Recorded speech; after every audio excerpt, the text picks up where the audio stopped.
Hello, hi, welcome back. All of us want two things out of life. We want to be happy and we want to be successful. But all of us are different. Your idea of success could be different from mine, and my idea of happiness could be totally different from yours.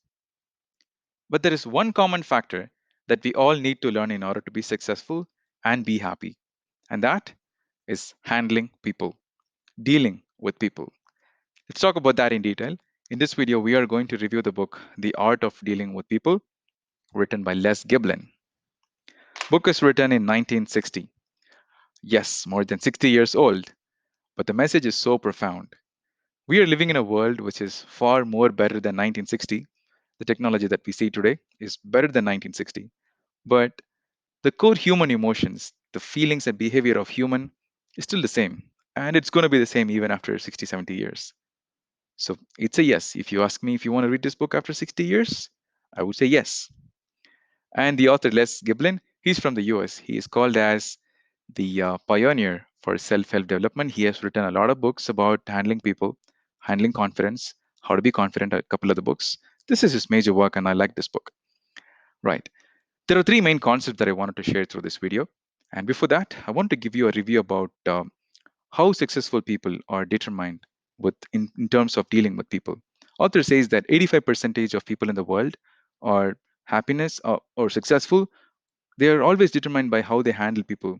And they say the successful people in the market are not the one who are more smarter or brighter or intelligent. They are the one who knows to read emotions. They are the one who knows how to handle the other people, which makes a lot of sense. He also says that the people who are happy or the couple who are happy are not the one who are more attractive or the most beautiful. They are the one who knows how to read each other, which is really good. Right. Now let's talk about the three important concepts that I wanted to share through this video. First one is ego. We've always seen ego in a negative perspective. We've always seen ego as something that which would put ourselves down. But ego is not something that would put you down. Ego is something that would make you feel happy and be respectful. He says that if ego could make someone silly and irrational, it could also be a cause for making you heroic and noble. Deep inside every human being, there is a feeling that want them to be felt important, and that is what is called as the ego. So he says that if ego could be compared with food, food is good for your stomach, and emotions are good for your ego. So if you want to handle people with care, handle their emotions properly, greet them properly, give compliments, give praise, don't flatter them, give respectful praise, which would make them instantly like you, right? Okay, that's about the ego part. And he also talked about communication. He says communication has a major role in most of the life, but in dealing with people, especially, communication has a major role. He has given some couple other tips on how to handle first impression, how do you how the first impression would make the lasting impression. There are some tips and techniques. And he also talks about communication. So, listening. So, communication and listening has a lot of correlation. Normally, when we talk to someone, we always tend to give a response to them instead of listening. Author says that you should always listen properly before you give your response. There are some tips again. There are a lot of techniques to lean towards the people when they're talking and do not interrupt them and ask the questions with their own words when they say something. Say, for example, if someone says, hey, I've been to this restaurant last week, and you don't say, I've been to that restaurant. You should say, oh, you've been to that restaurant? That good. So use the same word. It's called as a mirroring technology where you use the same word what the other person says. So these are the three techniques that I wanted to share, three concepts that I wanted to share.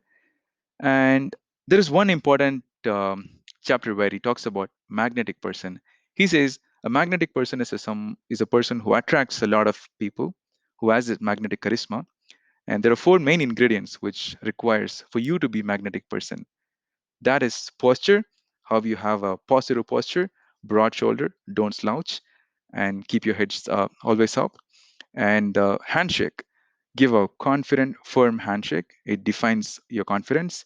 And tone of voice, your tone of voice determines your mind, your tone of mind. So have a positive, firm tone of voice. And he also says the magic of smile, use the magic of smile. Author says if you're someone who has a lot of bank account and you don't know how to use your money, it's similar to you have a lot of smile inside you and you're not using it properly. I liked it. Right. It's about the book. It's a pretty small book. It has only like 70, 80 pages. It's more of a handout, I would say. It's not a book. You can keep it in your bag, review it every now and then. So give it a thought and read it. Thank you for watching.